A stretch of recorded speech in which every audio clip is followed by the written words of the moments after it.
Pour mon 29e anniversaire, j'ai découvert sur Facebook que ma famille avait organisé une fête somptueuse pour ma sœur. Maman a écrit, elle est la seule pour qui cela vaut la peine de cuisiner. J'ai souri et j'ai cliqué sur envoyer pour 3 courriers électroniques. Je l'ai aperçu précisément à 12h47 de l'après-midi, mon pouce se figeant au milieu du défilement. La publication Facebook me brûle les rétines comme de l'acide. Datée de 23h53 hier soir, exactement 7 minutes avant que mon anniversaire ne commence officiellement. Une fête surprise pour ma sœur. La seule fille qui mérite d'être célébrée, peut-on lire en légende sous un groupe de visages souriants. Élise est au centre de la scène, comme toujours, drapée dans cette pose familière de surprise feinte. Une main est pressée contre sa poitrine, l'autre fait signe vers l'appareil photo. Le commentaire de ma mère se trouve juste en dessous, comme un coup de couteau numérique, au moins, quelqu'un mérite que l'on cuisine pour elle. La pièce oscille légèrement. Mes yeux se fixent sur le sac de technologie brillant posé sur la table à côté d'Élise, le modèle exact d'ordinateur portable pour lequel j'ai économisé pendant 18 mois, son logo distinctif dépassant du papier de soie. Je pose mon téléphone avant que ma main tremblante ne le fasse tomber. Le bureau autour de moi continue son rythme de lundi, les claviers cliquettent, les téléphones sonnent, le café infuse, tandis que je reste parfaitement immobile, une statue de sang-froid cachant le séisme intérieur. Toilette, marmonnez-je à personne en particulier, me levant de mon bureau avec une précision robotique. Les lumières fluorescentes de la salle de bain vacillent alors que je saisis l'évier en porcelaine froide, mes articulations blanchies. Une grande inspiration. 2, 3.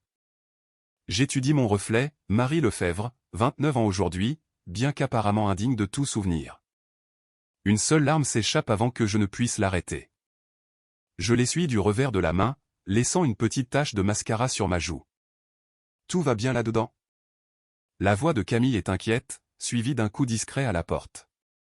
Très bien, répondis-je, ma voix plus ferme que je ne me sentais. Juste une minute. Je redresse mes épaules, regardant la détermination remplacer la douleur dans mon reflet. Ce n'est pas nouveau. Ce n'est juste que la preuve finale dont j'avais besoin.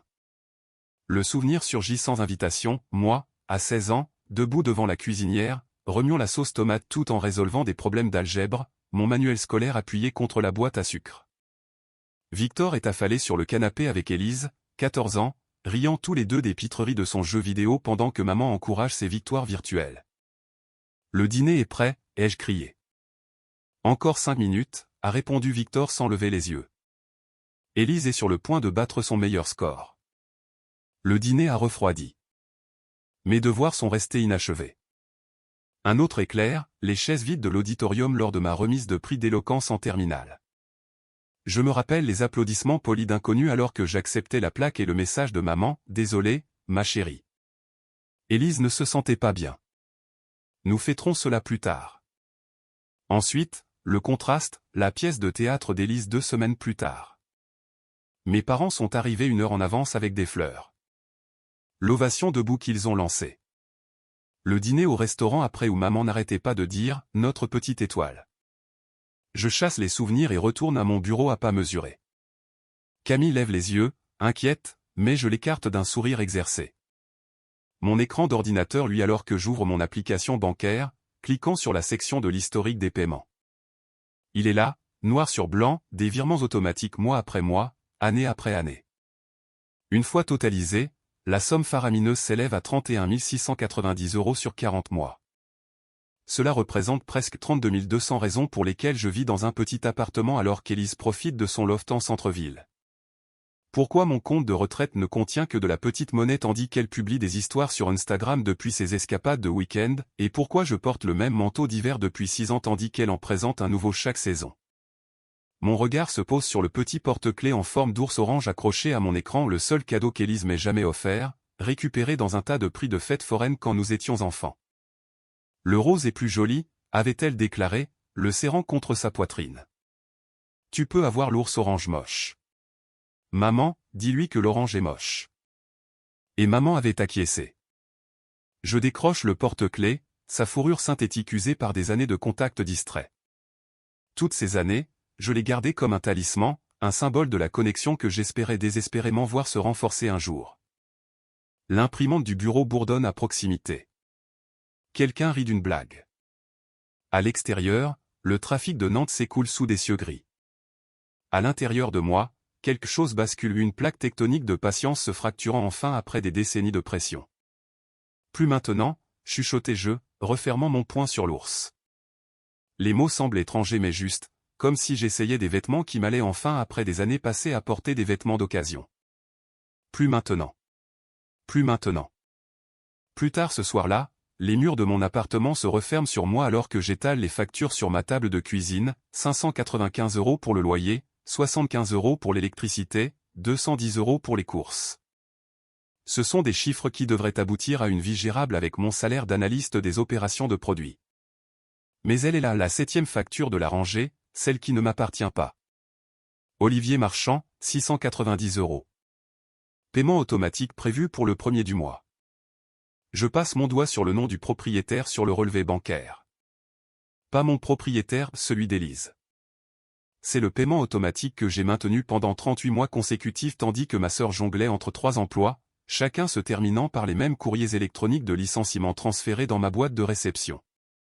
Incohérence de performance, disait le plus récent, absence excessive. Ce sont des mots qui devraient avoir des conséquences, mais qui n'en ont apparemment jamais pas pour Élise.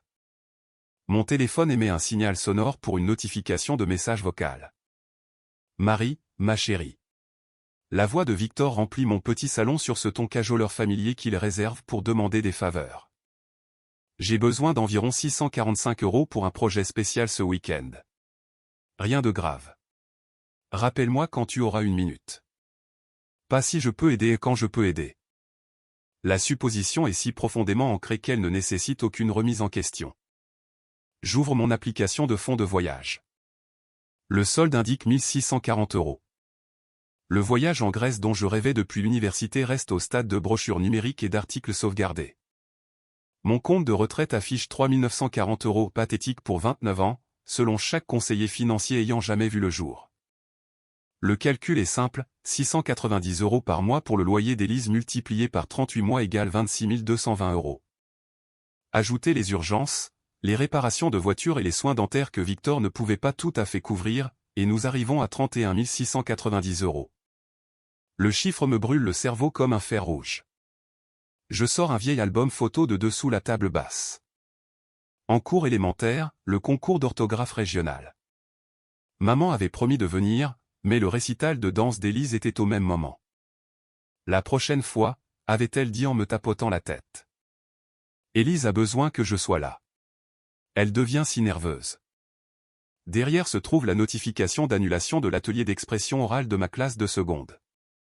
En raison d'un manque de fonds, avait expliqué le courrier électronique après que maman a redirigé les 165 € de frais d'inscription vers le stage intensif de danse d'été d'Élise. Elle a un vrai talent, avait insisté maman. Tes notes sont déjà bonnes. Ensuite, il y a eu la robe de remise des diplômes, qui était mienne à l'origine. Élise a renversé accidentellement du vin rouge dessus 3 jours avant ma cérémonie. Mais elle lui va mieux de toute façon, avait déclaré maman alors qu'Élise tournoyait dans ma robe retouchée lors de son bal de promotion. Le rouge complimente son teint. Je me déplace vers mon ordinateur portable et ouvre à nouveau mon compte bancaire. J'ai 5 920 € d'économie. Cela devrait être 36 800 €, cela le serait, sans le drainage constant des besoins d'Élise. Mon doigt survole Instagram. Je ne devrais pas regarder, mais je le fais. Elle est là, Élise sur la colline du château à Nice, le soleil de la Côte d'Azur scintillant sur ses lunettes de soleil. Cela a été publié 3 jours après m'avoir envoyé un message, besoin d'argent pour le loyer plus tôt ce mois-ci. L'électricité pourrait être coupée. 4 publications plus tard se trouve le sac de créateur, son logo reconnaissable entre mille brillants à la lumière du soleil, acheté le lendemain du jour où je lui ai envoyé 550 € pour une dépense médicale imprévue. Elle est simplement plus sensible que toi, la voix de Victor fait écho à d'innombrables conversations. Tu as toujours été notre roc, Marie. Si autonome. Autonome par nécessité. Responsable parce que quelqu'un devait l'être.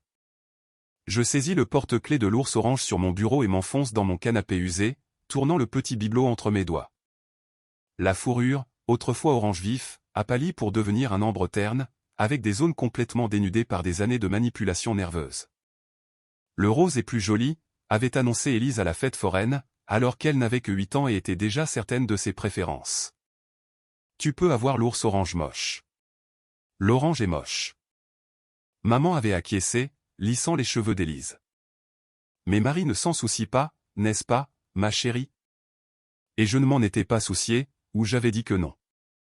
J'avais glissé l'ours orange sur mon sac à dos et je l'avais transporté pendant 16 ans au lycée, à l'université et dans ma vie d'adulte. C'était un rappel constant de ce que l'on m'avait appris, que je méritais moins, que mon rôle était de combler les lacunes, de boucher les trous et de porter le poids. Toute la nuit, je reste assise, tournant l'ours entre mes doigts, regardant les ombres se déplacer sur les murs de mon appartement. Alors que la nuit cède la place au matin, la première lueur du lever du soleil colore ma fenêtre.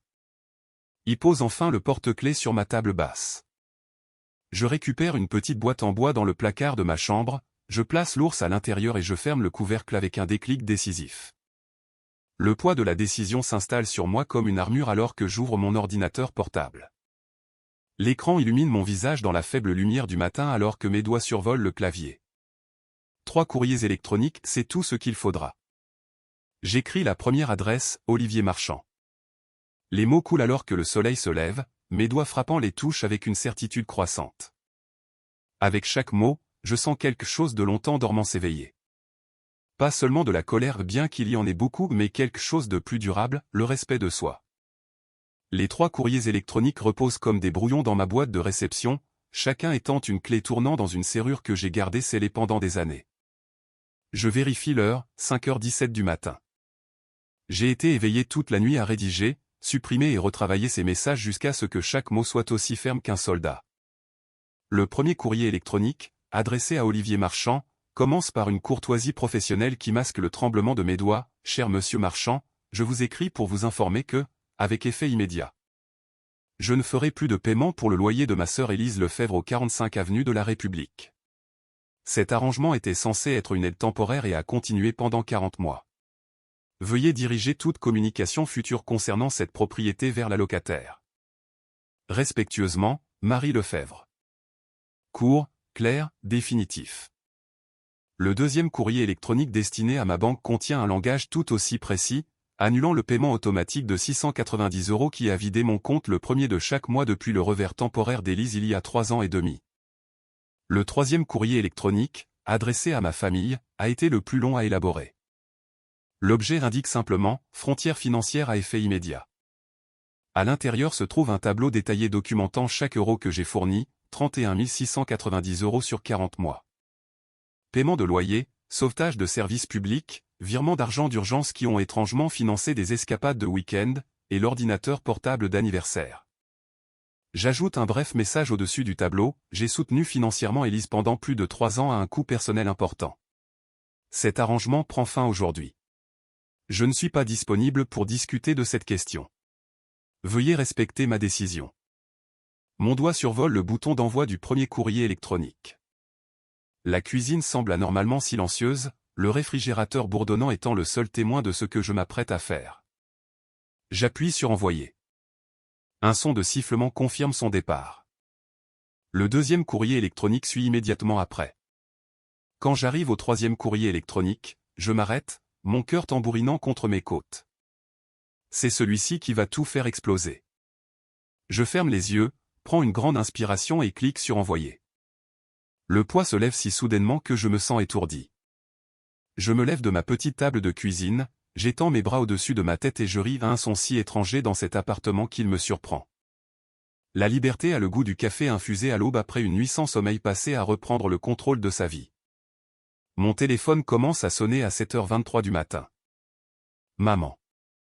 Je le mets sous silence. Il sonne à nouveau. Encore maman, je le mets sous silence. À 8h15, j'ai décliné 12 appels d'elle. À 8h32, un message de Victor illumine mon écran, ta sœur pleure. Appelle-nous immédiatement. Je ne le fais pas. La notification de message vocal apparaît à 9h47 alors que je suis sous la douche. Le message d'Élise passe pendant que je me sèche les cheveux. Tu as tout gâché. Comment suis-je censé payer le loyer? Où suis-je censé vivre? Maman et papa paniquent. Tu ne peux pas juste. Sa voix craque de rage. Tu es égoïste. Après tout ce que nous avons fait pour toi. Je supprime le message à la moitié, un petit sourire aux lèvres. Tout ce qu'ils ont fait pour moi. L'ironie serait drôle si elle n'était pas si douloureuse. À midi, la discussion de groupe familial explose. Des oncles, des tantes et des cousins dont la plupart n'ont pas pris la peine de reconnaître mon existence depuis des années ont soudainement des opinions sur mon abandon des devoirs familiaux. Oncle Robert, la famille est de la famille. Point final. Tante Thérèse, ta sœur a besoin de soutien en ce moment. Cousin Damien, waouh, c'est froid. Je mets la discussion en sourdine et me rends au travail à Nantes, marchant plus droite que je ne l'ai fait depuis des années. Une surprise m'attend sur mon bureau, une carte d'anniversaire dessinée à la main, signée par tout le département, et un seul petit gâteau au chocolat avec une bougie. Camille, du bureau d'à côté, sourit timidement. Nous nous sommes rappelés que c'était ton anniversaire hier. Désolé pour le retard. Ma gorge se serre. Je ne leur dis pas que c'est la première reconnaissance d'anniversaire que j'ai reçue cette année. Mon téléphone émet un signal sonore avec un message de ma cousine Tiffaine, je viens d'entendre parler de ton courrier électronique. Il était temps. Des fleurs arrivent demain.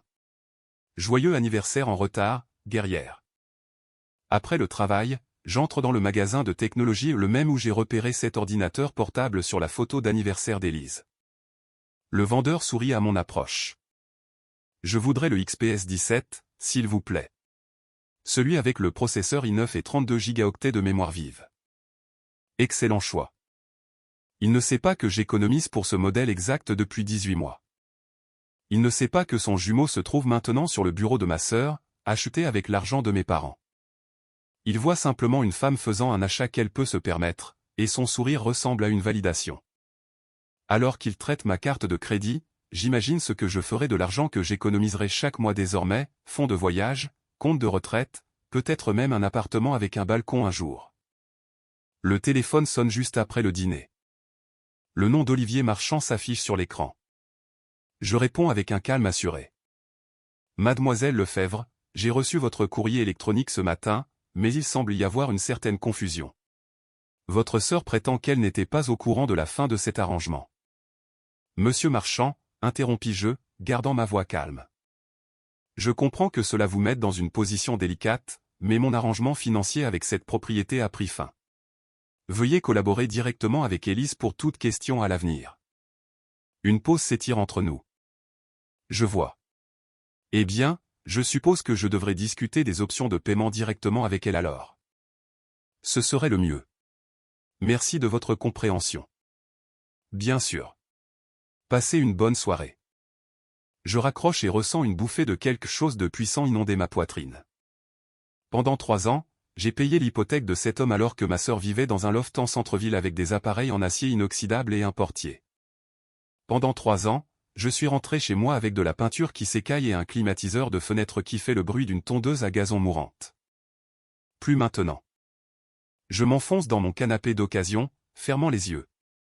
Mon téléphone continue de vibrer avec des notifications, mais elles semblent lointaines maintenant, comme si elles arrivaient à quelqu'un d'autre. Ce soir, pour la première fois depuis des années, je dormirai sans m'inquiéter des problèmes financiers de quiconque sauf des miens. Quand je me glisse enfin dans mon lit, je pense à ce que demain apportera, plus d'appels, plus d'accusations, peut-être même une visite surprise. Mais pour la première fois, je n'ai pas peur de leur réaction.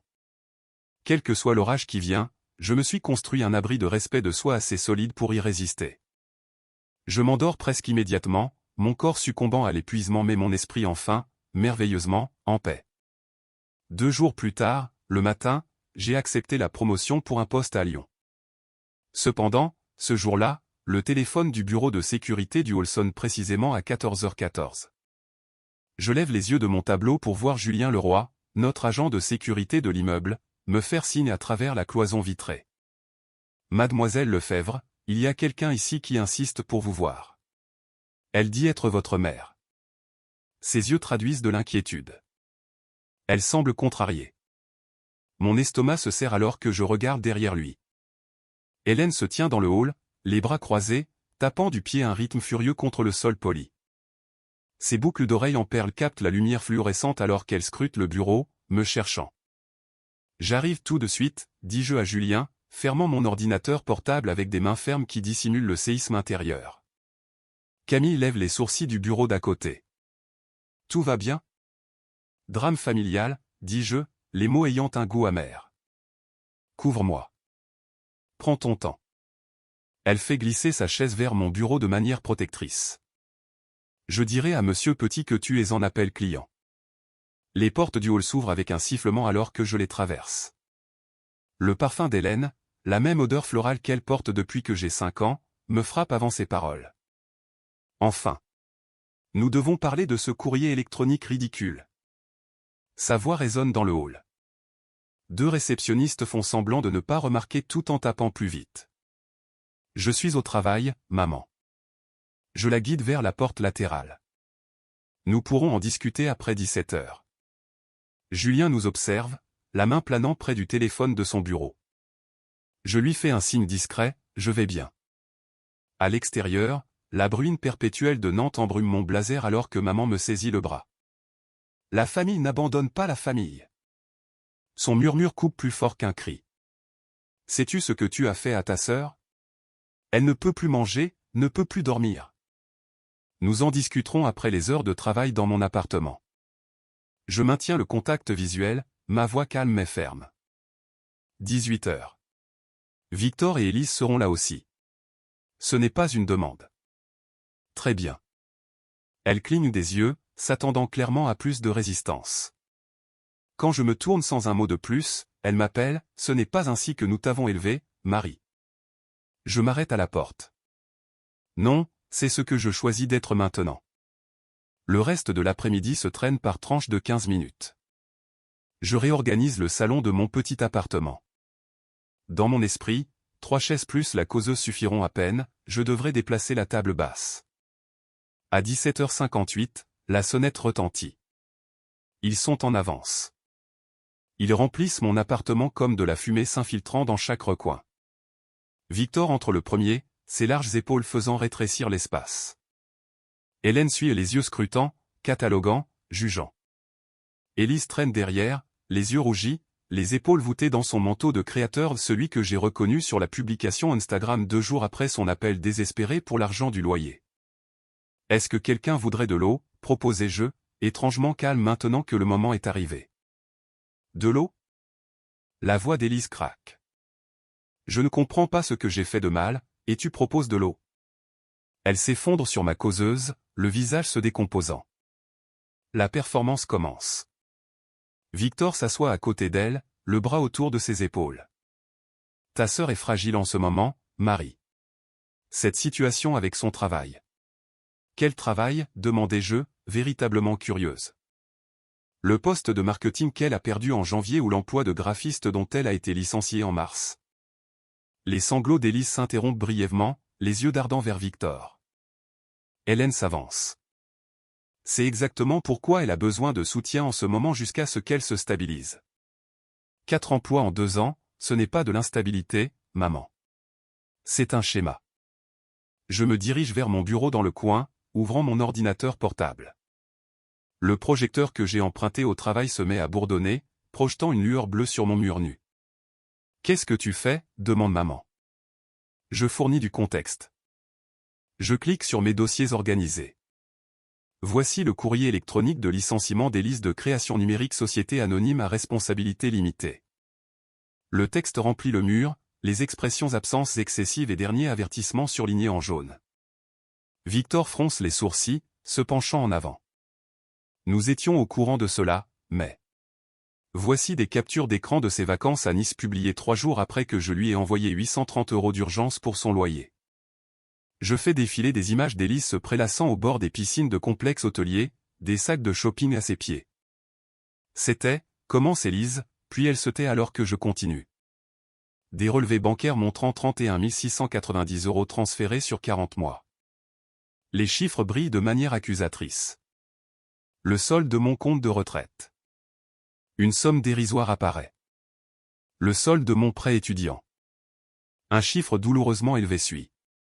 La pièce tombe dans le silence, à l'exception du bourdonnement du ventilateur du projecteur. Élise fixe le sol. Victor semble véritablement sidéré, la bouche légèrement ouverte. Les lèvres d'Hélène se serrent en une fine ligne blanche. Je me tiens plus droite, les épaules en arrière. Pour la première fois dans cet appartement exigu, j'ai l'impression de pouvoir respirer. Je ne demande pas de permission, dis-je doucement. Je vous informe de ma décision. Les paiements ont cessé de façon permanente. Élise lève la tête d'un coup. Mais comment suis-je censé? De la même manière que les autres adultes, répliquai-je. Travailler, budgétiser, faire des choix. Victor s'éclaircit la gorge. Marie, je ne me rendais pas compte de l'étendue de. J'ai accepté une promotion, continuai-je. Responsable principal des opérations à Lyon. Lyon, murmure Élise, un choc véritable perçant sa façade. Pour une fois, sa surprise ne semble pas jouer. Je pars dans 4 semaines. Maman s'avance. Tu ne peux pas juste. Je le peux. 2 mots simples, mais ils flottent dans l'air avec un poids nouveau. Le bras de Victor tombe de l'épaule d'Élise. Il étudie les chiffres financiers toujours projetés sur mon mur, puis me regarde vraiment, peut-être pour la première fois depuis des années. Je ne me rendais pas compte, répète-t-il, plus doucement maintenant. Quelque chose change dans son expression, la première fissure dans son armure de complaisance. Le projecteur continue de bourdonner alors que nous restons tous les 4 suspendus dans ce moment de vérité, chacun contemplant la nouvelle réalité qui prend forme dans les limites de mon petit appartement. Après des années de déséquilibre, les plateaux de la balance ont enfin basculé. Elle a toujours été plus sensible que toi. Léa arpente mon petit salon, ses talons claquant contre le parquet comme une bombe à retardement. Depuis le jour de sa naissance, le médecin a dit qu'elle avait besoin d'une attention particulière. Je m'appuie contre le comptoir de ma cuisine, les bras croisés, observant cette performance familière. Le scénario n'a pas changé en 29 ans, seulement maintenant, je peux le voir pour ce qu'il est. Élise a des défis particuliers, continue Léa, sa voix montant vers ce ton exercé de martyr maternel. Tu as toujours été si capable. Elle prononce le mot comme s'il s'agissait d'une accusation. Victor s'agite inconfortablement sur mon canapé d'occasion, regardant de l'un à l'autre. Élise est assise à côté de lui, le mascara stratégiquement étalé, des mouchoirs serrés dans un point aux articulations blanchies. Nous ne demandons pas grand-chose, dit Léa, s'arrêtant pour me fixer avec un regard qui autrefois m'aurait fait sortir mon chéquier. Continue simplement les paiements jusqu'à ce qu'elle se stabilise. Encore 6 mois? Peut-être 1 an? Et ensuite? Ma voix sort plus assurée que je ne me sens. Une autre année après celle-là, et encore une autre. Tu choisis l'argent plutôt que le sang. Les yeux de Léa se rétrécissent. Cet ordinateur portable vaut-il vraiment la peine de détruire ta famille? Un rire s'échappe avant que je ne puisse l'arrêter court, tranchant et absolument sans humour. Il ne s'agit pas d'un ordinateur portable. Il s'agit de 31 000 € et d'années passées à être traité comme un distributeur automatique de billets avec des jambes. Ce n'est pas juste, intervient Victor faiblement. Non, ce n'était pas juste, acquiesçai-je en le regardant directement. Ce n'était pas juste quand vous avez manqué ma remise de diplômes universitaires parce qu'Élise avait un rhume. Ce n'était pas juste quand j'ai cumulé 2 emplois pendant qu'elle se cherchait à mes frais. Et ce n'était certainement pas juste quand vous avez tous oublié mon anniversaire mais avez organisé pour elle une fête surprise 7 minutes avant minuit. Élise tressaille à ces mots, quelque chose de non programmé traversant son visage. Je choisis le respect de soi plutôt que la complaisance, continuai-je, sentant quelque chose basculer dans la pièce alors que les mots portent. Et si cela détruit notre famille, alors qu'est-ce que nous préservons exactement? Le silence tombe, lourd du poids de décennies de vérités non dites. Pour la première fois, je vois de l'incertitude dans les yeux de Léa. Sa bouche s'ouvre, puis se ferme, aucune réponse prête n'est disponible dans son arsenal de manipulation. Victor fixe le sol, les épaules affaissées. Puis, quelque chose d'inattendu se produit. La respiration d'Élise change, devenant saccadée et irrégulière. Son maquillage parfait aux traînées de larmes commence à couler sérieusement alors que les sanglots exercés se transforment en quelque chose de brut et de réel. Je n'y arrive pas, halète-t-elle, lâchant les mouchoirs. Je ne sais pas comment faire seul. La confession flotte dans l'air entre nous et les premiers mots honnêtes que ma sœur m'ait adressés depuis des années. Je sens ma résolution vaciller, ce vieil instinct de me précipiter pour tout arranger surgissant comme une mémoire musculaire. Mais je plante mes pieds fermement sur le sol de mon appartement, l'appartement que je peux à peine me permettre à cause d'elle. Tu peux apprendre, dis-je, ma voix plus douce mais non moins ferme. Mais je ne le ferai plus pour toi. Élise lève les yeux, rencontrant les miens directement. Quelque chose passe entre nous, pas le pardon, pas encore, mais peut-être la reconnaissance. Pour la première fois, elle me voit comme une personne avec des limites plutôt que comme une ressource infinie. Comment ? Sa voix semble plus petite, dépouillée de sa performance habituelle. De la même manière que je l'ai fait. Un pas après l'autre. Victor s'éclaircit la gorge, attirant notre attention. Ses yeux sont rougis, ses mains jointes fermement sur ses genoux. J'ai échoué avec vous deux, dit-il doucement.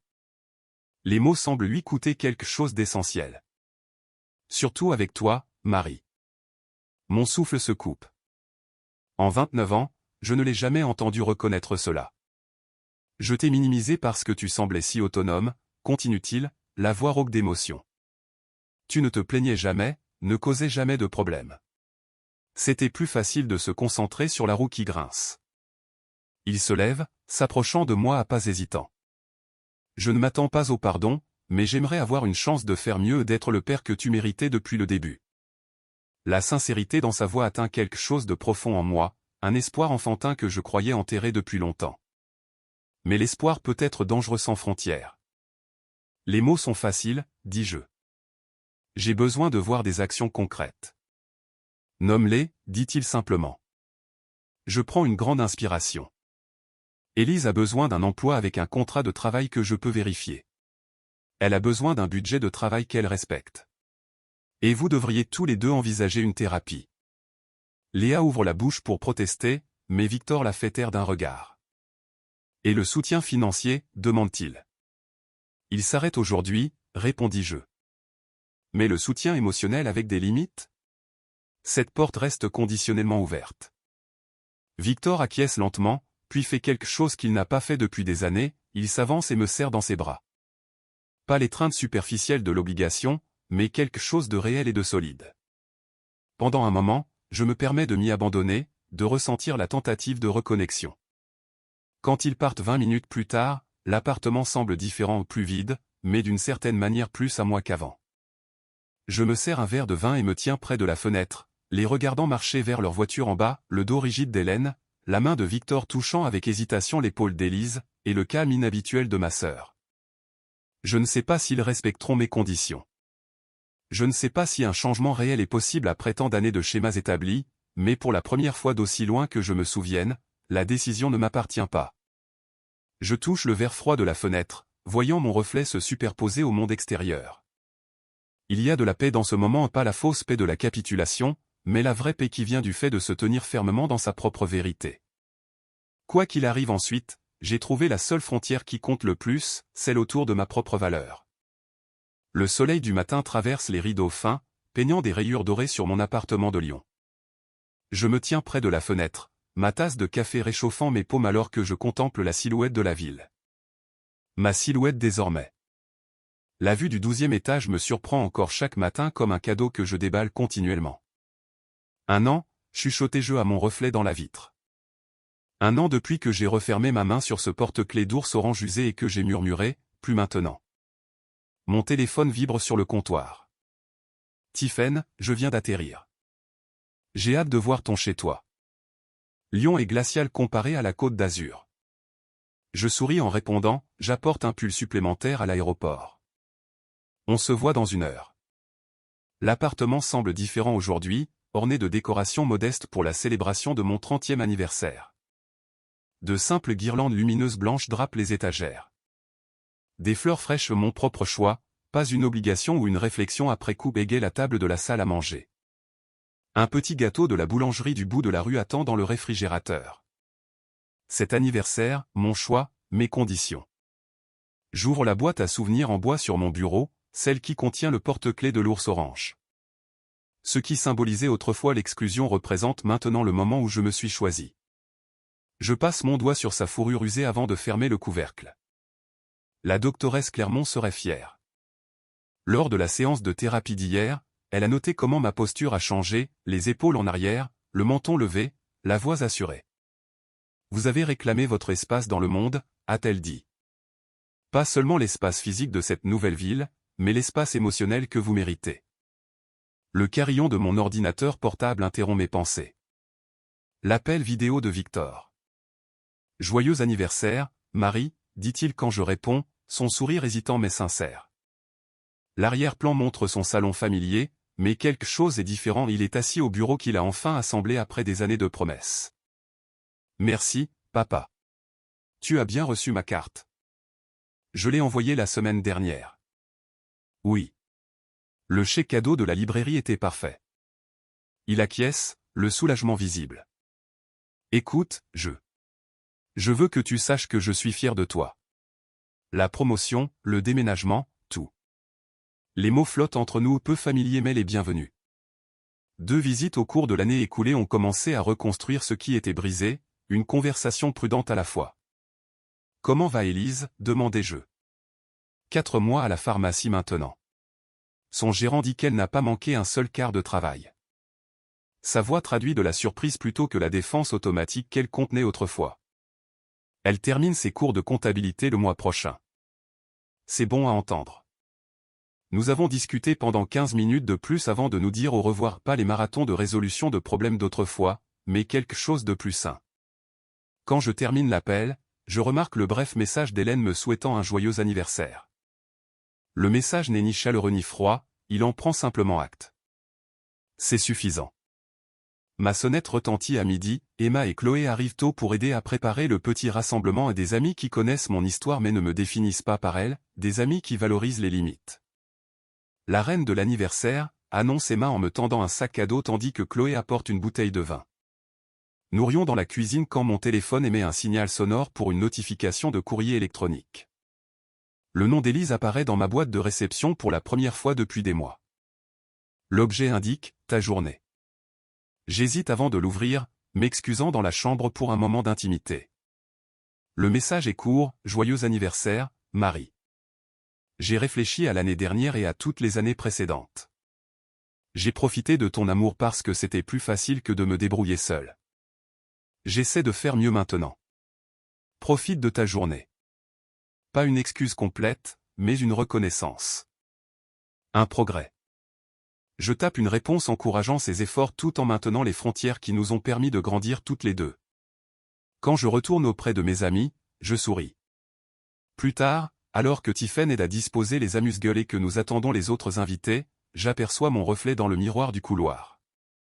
J'ai 30 ans aujourd'hui. Plus petite en famille, peut-être, mais plus riche en paix.